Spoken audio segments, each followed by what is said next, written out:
twongeye turatomboye bana b'Imana gukoranira ngaha kuri buri munsi kugira ngo tuganire n'Imana ku mpuhwe zayo. Ku izina ry'Imana Data na Mwana na Roho Mutagatifu, amen. Amahoro bana b'Imana, ni muhumure, turi kumwe na Yezu Kristo wadukunze akemera kudupfira, na n'ubu aracyaducungura. Natwe rero araduhamagara ati nimukundane nta mipaka. Kuri wa gatandatu w'icyumweru cya mbere cy'igisibo, tariki 12 Werurwe 2022, isomo ryabanje mu gitabo cy'ivugura amategeko umutwe 26 umurongo 16 kugeza kwa 19. Musa abwira Abisirayeli ati, uyu munsi uhoraho Imana yawe akubwirije gukurikiza ayo mategeko n'iyo migenzo. Ujye ubyitaho, ubikurikize n'umutima wawe wose n'amagara yawe yose. Uyu munsi dore watumye uhoraho avuga yeruye ko azakubera Imana, ariko nawe ugakurikiza inzira ze, wita ku mategeko ye n'amabwiriza ye n'imigenzo ye, mbese ukajya wumvira ijwi rye. Uyu munsi kandi uhoraho nawe yatumye uvuga weruye ko uzamubera umuryango w'ubukonde yihariye, nk'uko yabigusezeranyije, kandi kuzakomeza amategeko ye yose. Icyo gihe rero azagukuza, agusumbisha andi mahanga yaremye yose, uyarushe icyubahiro n'ubwemarare n'ishema.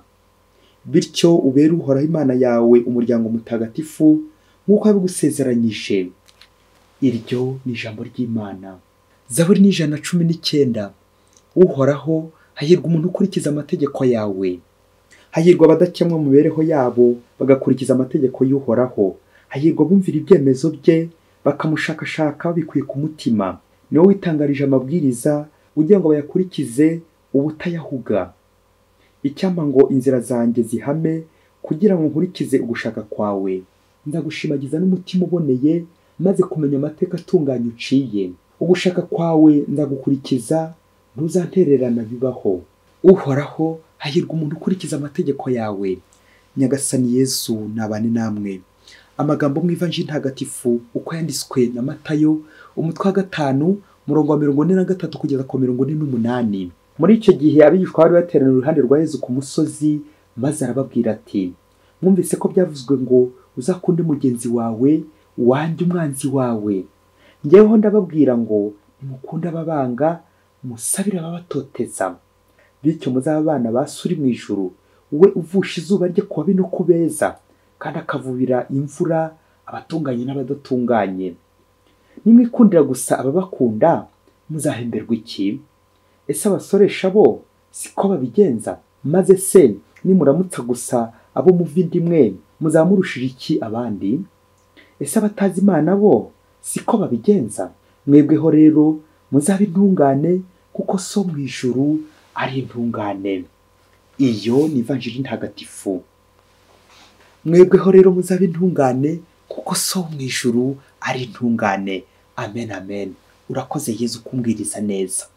Bakristo bavandimwe, nidukomere kuri Kristo, tumukundisha abandi buri munsi. Niba urukundo ari irindi zina ry'Imana, kandi shitani ikaba yanga Imana, byumvikane ko irindi zina rya shitani ni urwango.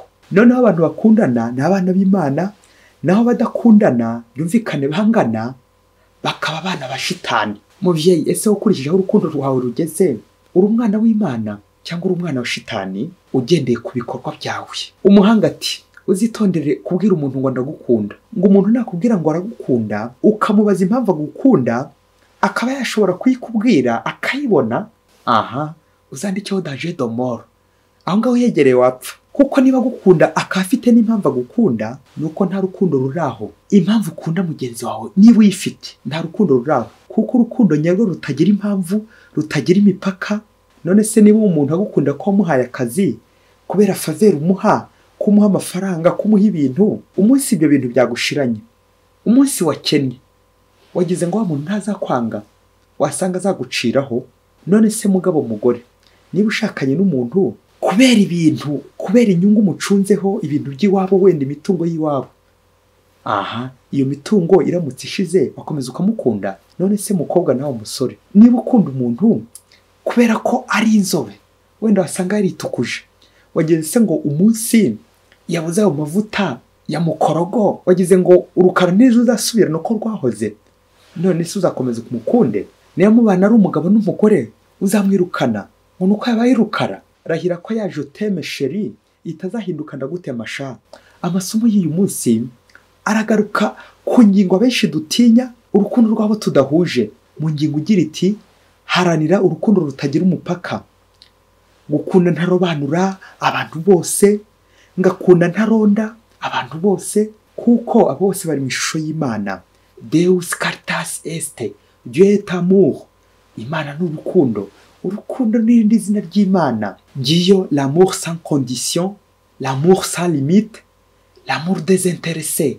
Urukundo rudategereje inyungu. Nk'uko Imana idukunda twese ntawe yanga, kugeza n'ubwo uyu munsi yongeye kutwibutsa mu isomo rya mbere ryo mu gitabo kivugurura amategeko, kwizakomeza gutubera Imana, kwizakomeza kudukunda kandi ishobora kuduhemukira kabone nubwo twebwe twababahemo. Ariko nanone Imana natwe dusaba ko twakurikiza inzira zayo, kuyikunda no gukunda bagenzi bacu, kandi tukayibera umuryango mutagatifu. Amen. Itegeko rikomeye ry'ubwami bw'Imana ni itegeko ry'urukundo. Gukunda Imana no gukunda mugenzi wanjye. Ibyo ngibyo twabyubahirije nibwo tugera ku butungane. Uhoraho hahirwa abakurikiza amategeko yawe, kuko no mu byo Zaburi yabigarutseho.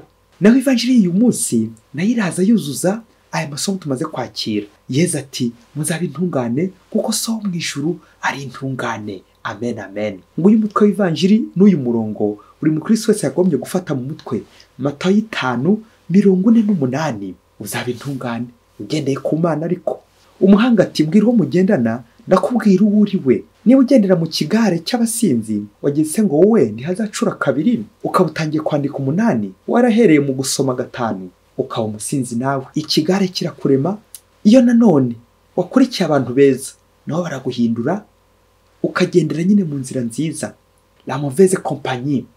Ikigare ni cyo bavandimwe. Niba ujyana n'abandi gusenga, birumvikana ntuzavira mwaho, nawe uzamenya gusenga, bityo nawe ugahumura ubwiza bw'Imana. Nuko rero ko nta munyabwenge wibashye ufatira urugero ku munyantege nke, uwo byananiye, uwo biri gucika. Niko natwe abakristo burya iyo twibeshye tugafatira urugero ku bantu, tugafata urugero nk'imbabazi z'abantu zazindi za nyirarureshwa, tuba turi kwibeshya. Kuko abantu bo bagira urukundo ruronda, rwambangushye, kwireba, kwibona, rwa rundi rwijya kurisha igahera ku rugo. Ahubwo umunyabwenge, umuhanga, afatira urugero nyine ku muhanga n'ubundi uwabishoboye. Rero exemple par excellence twafatiraho ni Yesu, ni Imana, kuko ari ifite urukundo rusendereye rushyitse, rwa rukundo rwitanga, rwa rukundo rwitanga angahe nyine ku musaraba. Nirwo twareberaho, nirwo rugero ruzima. Ese ngiye padiri, uyu murongo wa Bibiliya w'ivanjiri y'Amatayo umaze kumva wa 48 niwe ngenderaho mvuga urukundo, ngendera ku Mana? Ese mbaho mu rukundo, cyangwa wasanga mu buzima bwanjye nararegeje, nkaba nariraye, narafatiye urugero ku banyantege nke, akaba ariho nabogamiye, cya giti kigwiraho kiwagamiye? Nuko ivanjiri ya Kristo nkajya nyisoma nyicuritse, nyicurahanuye, nkayisomera abandi nyicuritse, nkaba narafashe uruhande rw'abanyantege nke. Umunyantege nke mwumve nk'umuntu wese yegamiye ku ruhande rutari rwa Kristo, nkaho ndi wegamira ibyatsi, kuko nyine uwo nguwo niwe udakomeye. Umuntu udakomeye muri Kristo ntabwo aba akomeye, kuko nyine cya giti nyine kigwiraho kibogamiye. Niyo mbogamiye se ku rwango, ku macakubiri, ku makimbirane, nakomera nte? Urwango ruramunga, urwango rurica, urwango ni umuvumo, urwango ruramunga. Ngo umunsi umwe hirya kure cyane muri Afurika, terelo ubanza ngo hari ku ngoma ya Mobutu, murumva ko hari kera cyane. Ngo muri icyo gihugu hirya kure nyine ngo harimo umupadiri curé de la paroisse, yari afite indwara iteye isoni. Nyine wumve ko iyo ndwara igayitse, kuyivuga bigoye, ku buryo ndwara yagushaga abantu benshi, ku buryo abantu benshi bagoga nyine kubera iyo ndwara. Ngaho fora nawe iyo ndwara yagusha abantu benshi, ngo abakristo tube twaterateranya tuvuzemo uwo mupadiri wacu. Iyo ndwara reka nyivuge nubwo iteye isoni bwose, kuyivuga biteye isoni. Icyabaje kandi iyo ndwara padiri nawe yari ayiziho, ni indwara mbi cyane iteye isoni kuyivuga. Mwumvise ko yananiye kuyivuga. Ni indwara iboza, umuntu iyo amaze kuyandura arabora, ndetse akaba yanaboza n'abandi, akamera nk'urunyanya rumwe ushobora gushyira mu mufuka zose ugasanga zaboze. Iyo ndwara ni iyihe babyeyi? Iyo ndwara yitwa ironda koko, racisme. Namwe rero muri iyo impamvu iteye isoni, iteye n'isoni zo kuyivuga. Rero kubona uri umupadiri uyirwaye ni agahinda babyeyi, ni agahinda. Padiri urwaye ironda koko, kandi byaba urwaye indwara n'umwakupe, ni ukumungwa ndetse no kumunga, kuko nyine urwaye bene iyi ndwara arandura ndetse akanduza n'abandi, kandi akanduza benshi bashoboka. Iteye isoni nyine. nuko uyu mupadiri wowe batari bahuje ubwoko ntamuhe serivisi uko bikwiye, yaba agiye nko gukwakira yabona mudahuje ubwoko akaba yaguha randevu indetermine ngo azaba agutumaho. Aya naho gahora utegereje ngo padiri wacu azagutumaho. Ndakubwiza ukuri, muri iyi paruwasi bamwe barahababarira abandi barahagwira ndetse bamwe bagusha n'amazuru. Uyu mupadiri noneho ikibabaje yacaga abantu intege, cyane cyane couple yabaga igiye gushyingirwa, umusore n'umukobwa badahuje ubwoko, nuko akanyura mu gikari akabaca intege. Bamwe bagatandukana kubera intege nke kumwumvira, abandi bakaba bakomezanya kubera iki? Kubera urwo rukundo. Ntibite ku moko, ntibite kuri izo nama. Nuko rero ikibabaje, iyi ndwara ikomeza igenda itembera muri iyi paruwasi, kugenda iyimunga abayirimo, abakristo bayirimo. Nuko rero kera kabaye mushiki w'uyu mupadiri aza kumubwira inkuru y'akababaro kuri wo muvandimwe, ngaho nawe fori inkuru y'akababaro yariyo yatumye umupadiri abisha, yanga mushiki w'urunuka. Nuko mushiki we aza amubwira ko agiye gushyingirwa. Noneho padiri amenye ko uwo musore bagiye gushyingirwa badahuje ubwoko, padiri agira mushiki we inama yo kumureka, mushiki we amubera ibamba. Nuko padiri n'umujinya mwinshi afata icyemezo cy'uko atazamutahira ubukwe, atazanamushyingira yewe ko amuciye ndetse no mu muryango. Nuko uyu musore n'uyu mukobwa baciwe muri uwo muryango barahunga. Nuko bageze mu kindi gihugu barashyingirwa, barabana, baguma iyo, baratura, baratuza, bamererwa neza muri icyo gihugu. Igihe rero kimwe kiza kugera haza gutera imvururu, uyu mupadiri rero akaba yarahigwaga ngo bamwice muri iki gihugu. Nuko muramu we yari afite ijambo rikomeye muri cya gihugu yahungiyemo, yarimo avuga rikijyana. Nuko akora ibishoboka byose, yambutsa padiri aramuhungisha, amuzana iwe, barabana. Padiri abaho nyine kwa muramu we, abaho ngaho nyine ariho yihishe. Ababisha bari bamukurikiye ntibongera kumufatisha. Padiri ahageze ahasanga ya famiye ye yose ariho yahungiye, papa we, mama we n'abandi bavandimwe be bose ariho bari kwa muramu wabo bahihishe. Padiri akibona umuryango we wose uri aho ngaho, nuko isoni ziramubumba, agira ikimwaro gikomeye cyane, atangazwa kandi ashimishwa nuko umuryango we ukiriho, kandi yari azi ko bapfuye bose, kandi nawe ubwo yibaza uburyo arokotse kubw'igitangaza. Nuko umupadiri ko akomeje kwibaza ibyo bihe byose yanyuzemo bisharira n'ubwo burwayi yahuye nabwo bwa bundi buteye isoni. Nuko yegera mushiki we na muramu we maze arababwira ati, mwarakoze ko mutaragendeye ku bitekerezo byanjye bya sekibi wankoreshaga, ubu nibwo ngiye nabibona. Ubu sibyo ko ari Imana yabakoresheje mukandusha ubwenge, iyo mukiza kugenda ku bitekerezo byanjye bifutamye, ubu simba nkiriho, ubu abiwacu bose baba batakiriho. Nuko padiri n'ikiniga cyinshi uko yakomeje arira, anako asaba imbabazi, yicuza uburyo yari yaraciye uwo muryango n'igihe kirekire amaze azikamye mu moko, yibaza abo yatandukanyije uburyo azongera akabasubiranya, kandi ku ikubitiro yaratoreye kuba umuhuza w'abantu n'Imana. Igihe cyose yataye ari gusenya, kandi akagombye kuba intangarugero mu myubakire myiza, kandi akagombye kuba intangarugero y'ubumwe, ubwiyunge, ubwumvikane. Nuko padiri muri uko kwicuza ari kwibaza ukuntu yazongera akagera mu gihugu cye, ubundi akongera kunga abantu n'Imana koko, kuko ubwo amaze kwibonera ko amacakubiri, kuronda amoko ko ari ibyo nyine bya shitani. Wa mupadiri igihe cyaje kugera, umutekano umaze kuboneka, basubira mu gihugu cyabo.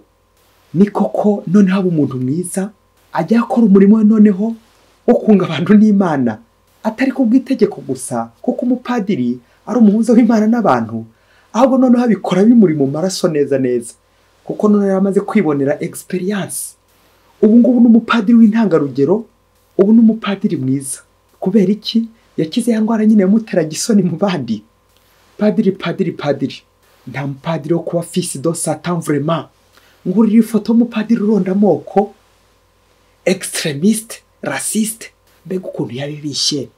Ni nko kuba uri ikiraro, abambuka murabizi, abantu bambukiraho bajya mu ijuru, hanyuma kubera kumungwa cyangwa imigese, navugaga imigese y'urwango, amoko, nuko noneho kubera ko cyamunzwe, ukinyuzeho yibwira ko ari inzira nyabagendwa, agahita agwamo, akamanukira mu irimbi kuzimu, akamanukira mu mazi, akamanukira mu nyanja, navuga inyanja ya sekibi, akamanukira mu byaha. Ikiraro cyatonze umugese babyeyi cyaboze, nguko kumunga no kumunga abandi. Ngurira ifoto y'abantu bose bari ku isi bari bahuje ubwoko. Kuri iyi foto y'abantu baza mu kiliziya bose baza gusenga Imana imwe rukumbi, y'aba bari bahuje ubwoko bakanga ko nta wundi ubivangamo. Mukristo umuvandimwe, muntu wese uzi ko kirwaye iyi ndwara iteye isoni n'agahinda, nawe wumvise uyu mutwe w'ivanjiri ya Matayo 5:48, kwigana Imana kugenda ku rukundo rw'Imana. Bityo ntuzagende ku rukundo rwa padiri wakugushamo, ahubwo uzagendere ku rukundo nyine rwa padiri wakuyobora inzira igana Imana. Kuri iyi foto y'umupadiri ufite amacakubiri uze gukura n'abakristo ayobora aho baba bageze, ndakubwiza ukuri wasanga bari kurindimuka.